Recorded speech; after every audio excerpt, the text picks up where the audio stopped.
Alors, bonjour à tous, bienvenue à cette première capsule où on va vous expliquer la démarche qu'on entame maintenant en 2025 avec l'équipe de la CM Québec et l'ensemble de ses composantes. C'est le second projet de plan de métropolitain d'aménagement et de développement révisé, PMADR.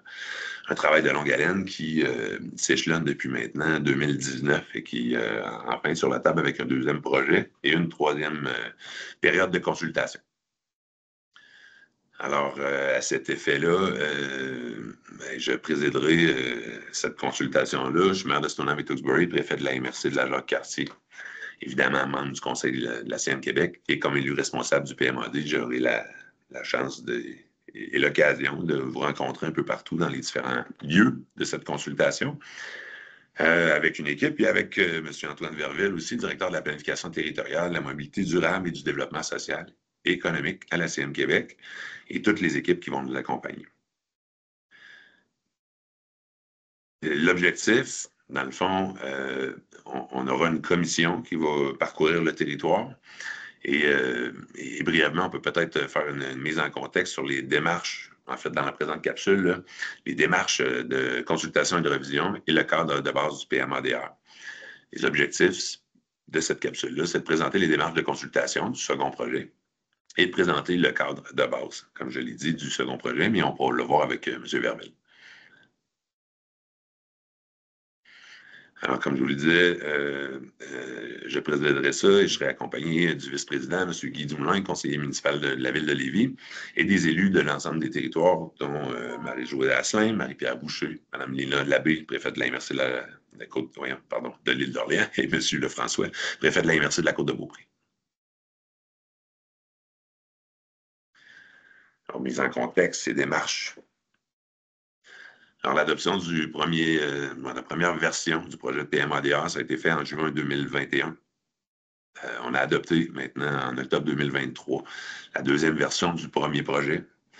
L'adoption du second projet a été faite en novembre 2024. Et donc, on va tomber dans cette période-là de consultation publique, donc hiver 2024-2025, en vue de son adoption en 2025.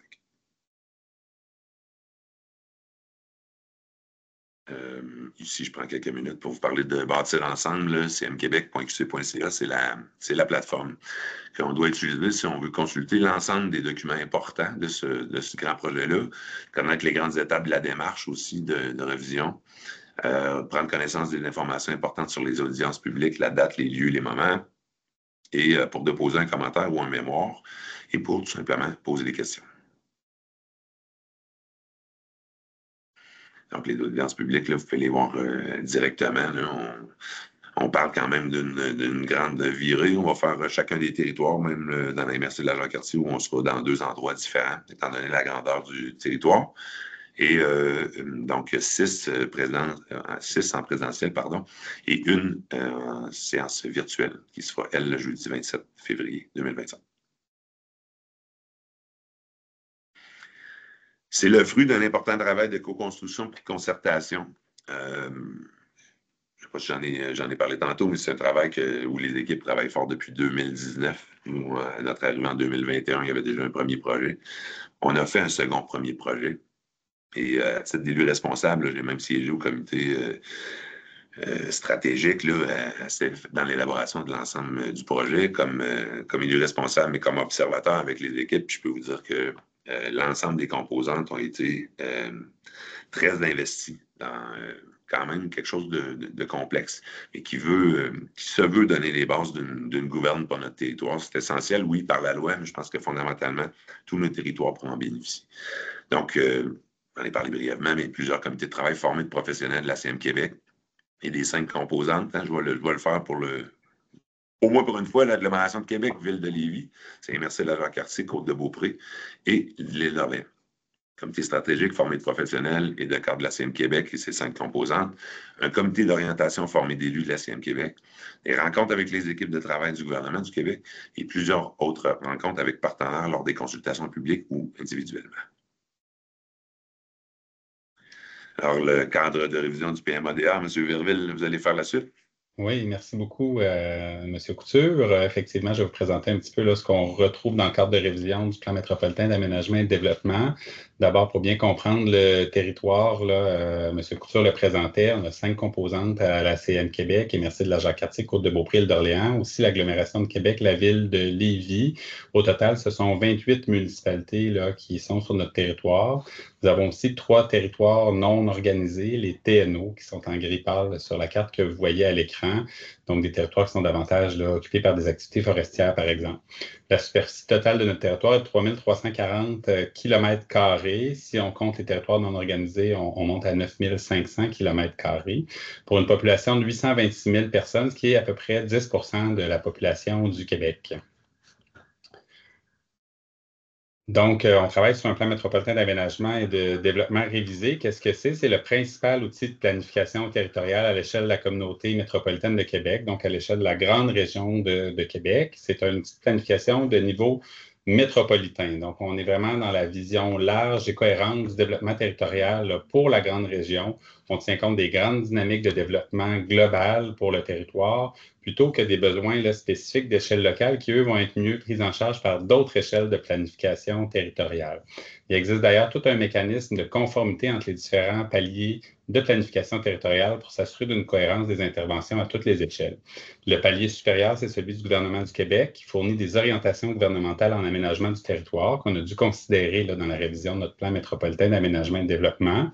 Notre PMAD, lui, donne des grandes orientations territoriale pour l'ensemble de la région métropolitaine de Québec. Et ensuite, les autres paliers là, de planification, que ce soit régional ou local, vont devoir tenir compte des orientations, des objectifs, des critères du PMAD dans la révision de leurs propres outils, que ce soit les schémas d'aménagement et de développement des municipalités régionales de comté ou encore les plans, les règlements d'urbanisme à l'échelle des municipalités locales. On a identifié 5 grands défis auxquels on souhaite répondre par la révision du plan métropolitain d'aménagement et de développement, dont un là, qui est encore plus gros que les autres sur la diapositive que vous voyez à l'écran, qui est d'assurer la qualité des milieux de vie. C'est vraiment ce qui guide l'ensemble là, de notre plan métropolitain d'aménagement et de développement, qui s'intitule d'ailleurs Cultiver ensemble des milieux de vie renouvelés et durables. Donc, pour ce défi-là, le PMAD aborde les services de proximité, les transports durables, les parcs et espaces verts, le paysage, le patrimoine, la sécurité, la qualité de vie de nos concitoyens. Le second défi, c'est celui de limiter l'expansion du milieu urbanisé pour avoir une occupation plus durable du territoire. Donc, on travaille par un périmètre urbain métropolitain, en fixant des seuils de densité urbaine, en favorisant l'optimisation du territoire urbain existant, puis aussi en structurant le territoire par la mobilité durable. Le troisième défi est celui de la conservation des milieux naturels, qu'ils soient boisés, humides ou hydriques. On introduit aussi dans ce défi-là toute une approche de gestion de l'eau par bassin versant dans une planification territoriale métropolitaine, ce qui est une grande nouveauté dont on est très fiers. Ensuite, il y a le défi de viser la sécurité alimentaire. Pour y répondre, on travaille sur la pérennité du territoire agricole, mais aussi sur les besoins des consommateurs, la santé, le bien-être, l'attractivité du territoire agricole. Et finalement, le cinquième défi, atteindre la carboneutralité à l'horizon de 2041. Donc, on a introduit dans notre PMAD des orientations qui traitent d'adaptation et de résilience face au changement climatique. On aborde aussi la transition énergétique. Tout ça se décline en 10 grandes orientations que vous voyez ici à l'écran. La première parle de milieu de vie durable et qui contribue à la santé de la population. La deuxième vise à structurer l'occupation du territoire par la mobilité durable. La troisième vise à assurer une croissance urbaine dans des localisations optimales, donc assurer une occupation durable du territoire. La quatrième veut mettre en valeur notre territoire agricole pour améliorer notre sécurité alimentaire. La cinquième orientation traite de paysage et de patrimoine comme richesse collective.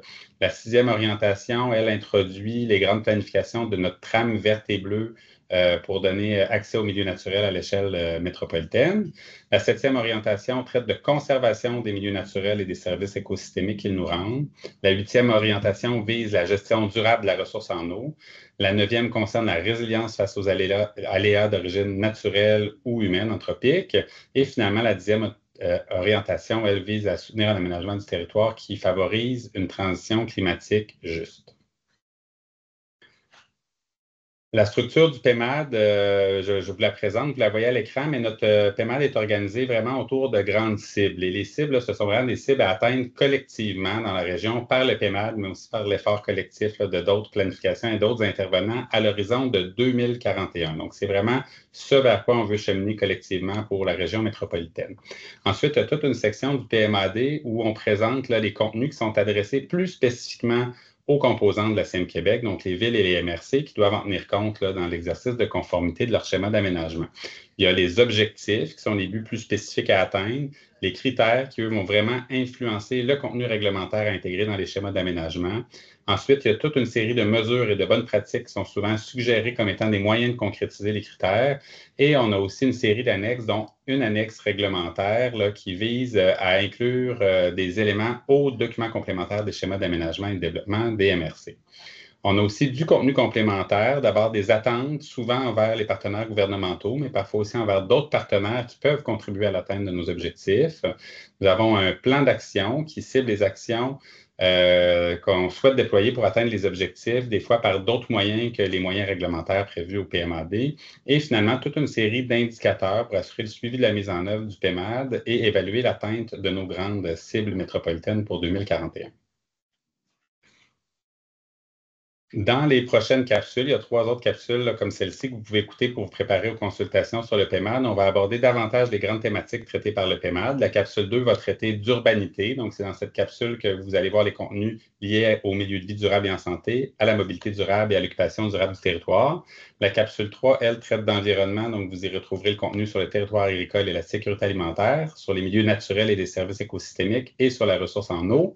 Et la 4e capsule, elle traite d'attractivité du territoire et de résilience. Donc, on y abordera les paysages et le patrimoine, la trame verte et bleue, la résilience face aux aléas et la transition climatique juste.